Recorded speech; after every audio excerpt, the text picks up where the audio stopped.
শ্রমিকের অধিকার সুরক্ষা ও শিল্পে স্থিতিশীলতা এই দুইয়ের ভারসাম্যেই দাঁড়িয়ে দেশের শ্রম আইন। আগে একটি কারখানায় ট্রেড ইউনিয়ন গঠন করতে মোট শ্রমিকের নির্দিষ্ট অংশ সর্বোচ্চ 20% সমর্থন প্রয়োজন হতো।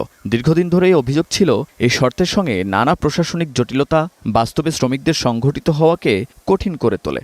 সেই প্রেক্ষাপটে নতুন করে সংশোধন এনে গেল 9 এপ্রিল সংসদে পাশ হয়েছে শ্রম আইন।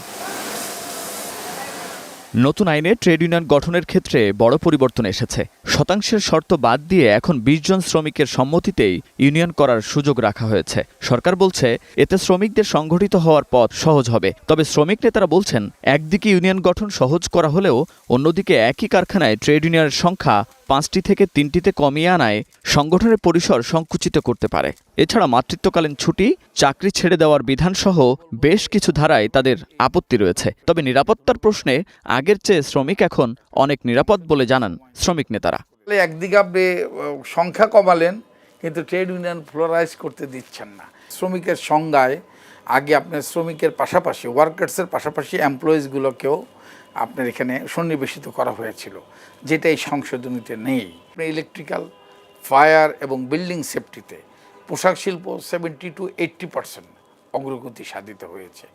অন্যদিকে মালিকপক্ষ পুরোপুরি সন্তুষ্ট নয়। তাদের অভিযোগ শ্রমিকের সংজ্ঞায় সূক্ষ্ম কারসাজি করা হয়েছে, যা ভবিষ্যতে আইনি জটিলতা তৈরি করতে পারে। তাদের আশঙ্কা শ্রম সংশোধন অধ্যাদেশে থাকা এসব ধারা যদি অপরিবর্তিতভাবে আইনে যুক্ত থাকে তাহলে শিল্প কারখানায় মালিক শ্রমিক বিরোধ আরও বাড়তে পারে। 120টা জায়গাতেই শ্রমিকের ভালোর জন্য ঐকমতের ভিত্তিতেই কিন্তু এই জায়গাগুলিকে সংশোধনটা আমরা করেছি। যেই জায়গাগুলি সংশোধন আমাদের জন্য বিভ্রান্তিকর, যেই জায়গাগুলি সেই জায়গাগুলিও যদি সংশোধন না হয় তাহলে এটা অত্যন্ত দুঃখজনক। এই ধরনের বিভ্রান্তি থাকলে হয় কি, আলটিমেটলি শ্রমিক মালিক একটা সংঘর্ষের একটা সূত্রপাত হয়। বিশেষজ্ঞরা বলছেন আইনের ভাষা নয়, এর প্রয়োগ নির্ধারণ করবে বাস্তব চিত্র। আর সেই বাস্তবতার উপরই নির্ভর করবে শিল্প খাতের স্থিতিশীলতা, শ্রমিকদের অধিকারও কতটা নিরাপত্তা নিশ্চিত হবে।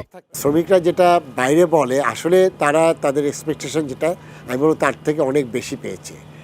আবার এটাও অর্থ এই নয় যে শ্রমিকদের বেশি দেওয়া হয়েছে, মালিকদের দেওয়া হয়নি, এটা একটা ব্যালেন্স করা হয়েছে।